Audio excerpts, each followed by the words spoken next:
Drink আমি করেছি, আমি ড্রিঙ্ক করে আছি। আপনার হেলমেট ছিল না, আমার কাছে ছিল না। আপনাদের উদ্ধার করলো কারা? প্রশাসন। পড়ে গেছি গাড়ি নিয়ে, আমাকে ইট দিয়ে মাথায় বাড়ি মেরেছে। ক্যামেরায় হাত দিচ্ছ কেন? ক্যামেরায় হাত দিচ্ছ কেন? আমাকে মাথায় বাড়ি মেরেছে। ক্যামেরায় হাত দিচ্ছ কেন? তুমি কি নেশা করে আছো? আমি স্যার কিচ্ছু তুমি করি না, আমাকে তুমি কি ইট দিয়ে- নেশা করে আছো? আমি কিচ্ছু করিনি। তুমি কি আপনারা কি মেরেছেন তাকে? না না না না, আমাদের কেউ ওদের গায়ে হাত দেয়নি, মারিয়ে। দুজন ছেলে মদ খেয়ে বাইক প্রচুর জোরে চালাচ্ছিল। দোলের আনন্দের মাঝেই রাত 9টা নাগাদ গাইঘাটায় ঘটল এক মর্মান্তিক পথ দুর্ঘটনা। দ্রুত গতিতে ছুটে আসা বাইকের ধাক্কায় গুরুতর আহত হন এক যুবক। ঘটনাটি ঘটে গাইঘাটার আঙ্গুলকাটা এলাকায়। প্রত্যক্ষদর্শীদের দাবি, বেপরোয়া গতির কারণে নিয়ন্ত্রণ হারিয়ে পথচারীকে সজোরে ধাক্কা মারে বাইকটি। স্থানীয়রা সঙ্গে সঙ্গে আহত যুবককে উদ্ধার করে খবর দেন গাইঘাটা থানায়। মানবিক উদ্যোগে আইসি সুভাষিস দত্ত নিজেই গাড়িতে করে আহত ব্যক্তিকে দ্রুত চাঁদপাড়া গ্রামীণ হাসপাতালে নিয়ে যান এবং চিকিৎসার ব্যবস্থা করেন। পুলিশ সূত্র খবর, অভিযুক্ত দুই বাইক আরোহীকে আটক করা হয়েছে। কি হয়েছে আপনাদের?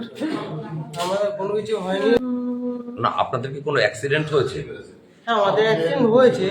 আপনারা কি নিয়ে চালাচ্ছিলেন? কি চালাচ্ছিলেন? আমরা গাড়ি চালাচ্ছিলাম। কি ড্রিঙ্ক করে আছে? ড্রিঙ্ক করেছি। না, ড্রিঙ্ক আমি করেছি, আমি ড্রিঙ্ক করে আছি। ড্রিঙ্ক করে গাড়ি চালানো তো যায় না, আপনি জানেন। আপনার হেলমেট ছিল না, আমার কাছে ছিল না। আপনাদের কে উদ্ধার করলো কি করে?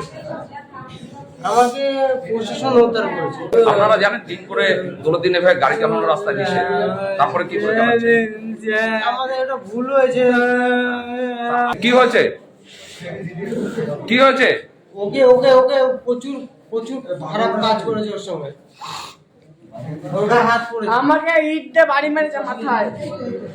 ওই যে ওইখানে কেন মেরেছে? কেন মেরেছে? কেন আমাকে জানি না, আমি পড়ে গেছি গাড়ি নিয়ে, আমাকে ইট দিয়ে মাথায় বাড়ি মেরেছে। ক্যামেরায় হাত দিচ্ছ কেন? ক্যামেরায় হাত দিচ্ছ কেন? আমাকে মাথায় বাড়ি মেরেছে। ক্যামেরায় হাত দিচ্ছ কেন? তুমি কি নেশা করে আছো? আমি স্যার কিচ্ছু তুমি করি না, আমাকে তুমি ইট কি দিয়ে- নেশা করে আছো? আমি কিচ্ছু করিনি। তুমি কি নেশা করে আছো? আমি কিচ্ছু করিনি। তাহলে তো কান্না করছো কেন তুমি? আমাকে মাথায় বাড়ি মেরেছে স্যার, আমি যন্ত্রণা সহ্য করতে পারছি না স্যার, মাথায় বাড়ি মেরেছে আমার এই সাইডে স্যার।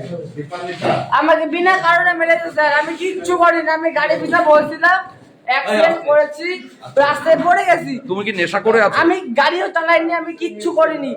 আমার মাথায় বাড়ি মেরেছে স্যার। তোমার ইনি এই যে পাশে রয়েছে তোমার সঙ্গী, ওই স্যার আমার মাথায় বাড়ি গাড়ি কে মেরেছে। চালাচ্ছিল? গাড়ি কে চালাচ্ছিল? আমি চালাচ্ছিলাম স্যার গাড়ি, আমি গাড়ি চালাচ্ছিলাম। গাড়ি কে চালাচ্ছিল? হ্যাঁ, আমি এই তারাবি নামাজ পড়ে এসে চার দোকানের সামনে দাঁড়িয়ে আছি, পিছন দিয়ে এক মোটরসাইকেল এসে আমাকে মেরে দিয়েছে। আমি তো উল্টো পড়ে গিয়েছি। আর কি হয়েছে কটা নাগাদ সেটা? এই তো 9টা। তারপরে কি হয়েছে? তারপরে ওদের সব ছেলেপিলে ধরে আটকে রেখেছে। আর আমার বড়বাবু নিয়ে এসছে হসপিটালে। মানে যাদের আটকে রেখেছেন, যারা অ্যাক্সিডেন্ট করেছে, তারা বলছে তাদের আপনারা ব্যাপক মারধর করেছেন, ইট দিয়ে মেরেছেন। হ্যাঁ, না না, আমাদের কেউ মারামারি করিনি। আপনারা কি মেরেছেন তাকে? না না না না, আমাদের কেউ ওদের গায়ে হাত দেয়নি, মারিয়ে। আপনার নাম? আমার নাম, আমি ডাক নাম ফটিক মন্ডল, এমনি আজিজুর রহমান মন্ডল আমার নাম। আপনার বাড়ি কোথায়? গাইঘাটা আঙুলকাটা। কি হয়েছে অ্যাক্সিডেন্টটা? দুজন ছেলে মদ খেয়ে বাইক প্রচুর জোরে চালাচ্ছিল। আঙুলকাটার ওখানে গিয়ে একজন ভদ্রলোক যাচ্ছিল, রাস্তায় ধাক্কা মেরেছে। ধাক্কা মারার পরে উনি অসুস্থ হয়ে যান, ওনাকে নিয়ে আসা হয়েছে। সঙ্গে সঙ্গে যাচ্ছিল, পেট্রোলিং গাড়ি ছিল আমার ওখানে ছিল, তো ওনাকে এনেছে, সঙ্গে এনে হসপিটালে ভর্তি করলো। এখন পেশেন্টের কন্ডিশন না, এখন মোটামুটি ভালো আছে, ঠিক টাইমে মানে আনা হয়েছে। ডাক্তারবাবু দেখবে, দেখে ডাক্তারবাবু যেটা ভালো উঠবে সেটা করবে।